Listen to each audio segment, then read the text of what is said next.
मोटी सी पुस्तक आपके, मैं नहीं जानता था कि नीतीश जी कविता भी लिखते हैं। मैं कई चीजें अलग अलग शंकरशन जी की किताब से, लेकिन उनकी एक कविता मैं आपके समक्ष रखना चाहता हूं।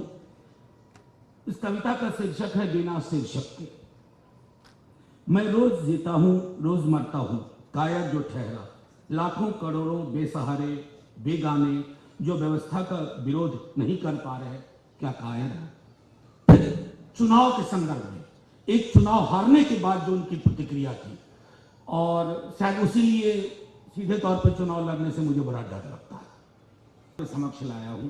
लेकिन मैं पुस्तक और पुस्तक के बहाने कुछ बातें रखूंगा। राजकमल के किसी भी किताब के विमोचन में जाता हूं तो किताब के अलावा मैं किताब के माध्यम से कुछ बातें कहना चाहता हूं।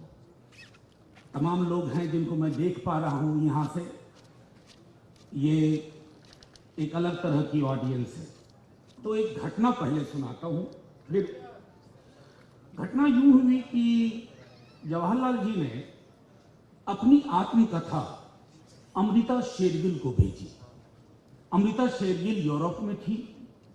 उन्होंने उनकी आत्मकथा ग्रहण की और चिट्ठी लिखा कि जवाहर, तुम्हारी आत्मकथा मैं पढ़ूंगी क्योंकि तुम्हारे अंदर ये क्षमता है कि अपने आभा मंडल को किनारे करके तुम ये कहोगे, अगर तुम समंदर किनारे जाओगे तो कहोगे मैंने आज समंदर को पहली बार देखा।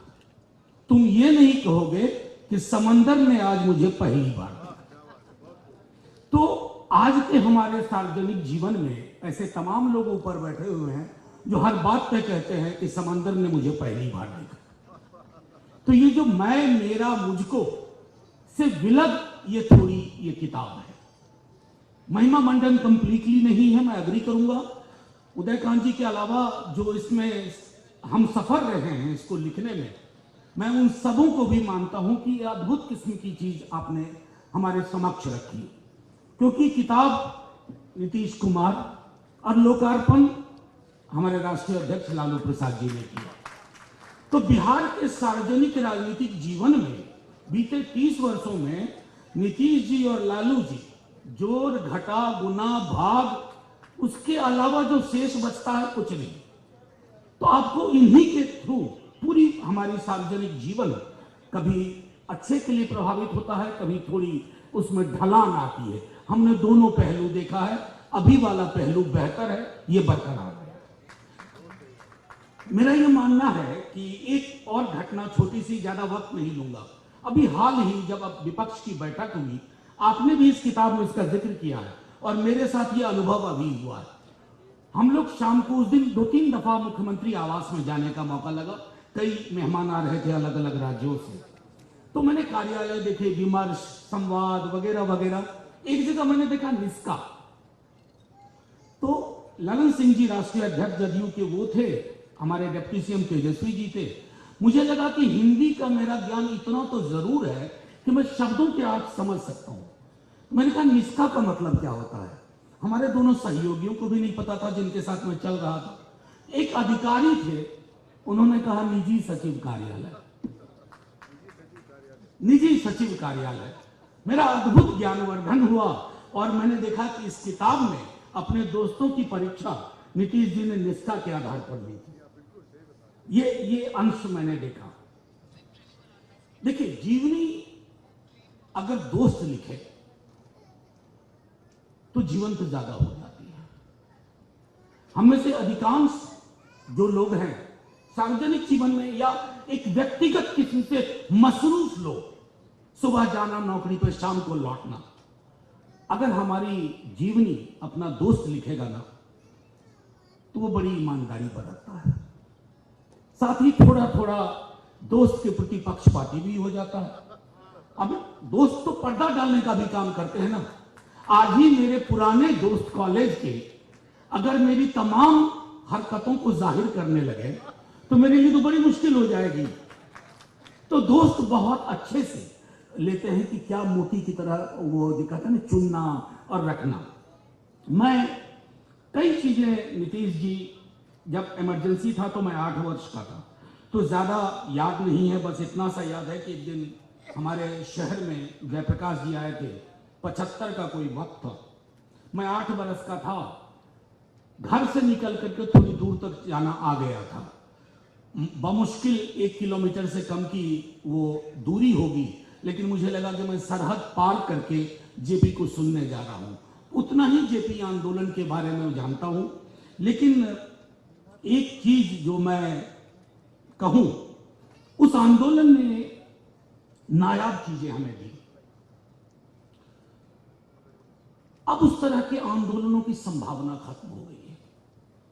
अगर मैं जेपी के दौर को देखूं तो एक 352 के तहत लागू की गई इमरजेंसी के खिलाफ लगभग पूरा उत्तर भारत खड़ा हो गया, लेकिन बिना 352 के इस्तेमाल के जो आपातकाल हो रहा है, उसके बरक्स हम उस तरह की आंदोलन की संभावनाओं को ढूंढ नहीं पा रहे हैं। जीवनी के संदर्भ में नीतीश जी को ही मैं कोट करता हूं, जो वो कहते हैं, मुझे अनाम की जीवनी लिखवाने में मेरी दिलचस्पी कतई नहीं है। फिर वो कहते हैं, नीरज सिंह चौधरी का आपने उदाहरण दिया है, अनाम। फिर कहते हैं कि लोहिया से न तो कभी आत्मकथा लिखने का प्रयास किया, न किसी को इसके लिए प्रोत्साहित किया। जिन्होंने उसकी जीवनी लिखने का प्रयास किया, उनके प्रति भी लगता है लोहिया ने बेगानेपन का भाव रखा। पता नहीं किताब छपने के बाद नीतीश जी ने आप लोगों से क्या कहा, लेकिन एक और चीज जो मैं नहीं जानता था कि नीतीश जी कविता भी लिखते हैं। मैं कई चीजें अलग अलग शंकरशन जी की किताब से, लेकिन उनकी एक कविता मैं आपके समक्ष रखना चाहता हूं। इस कविता का शीर्षक है बिना शीर्षक के। मैं रोज जीता हूं, रोज मरता हूं, कायर जो ठहरा, लाखों करोड़ों बेसहारे बेगाने जो व्यवस्था का विरोध नहीं कर पा रहे, क्या कायर है।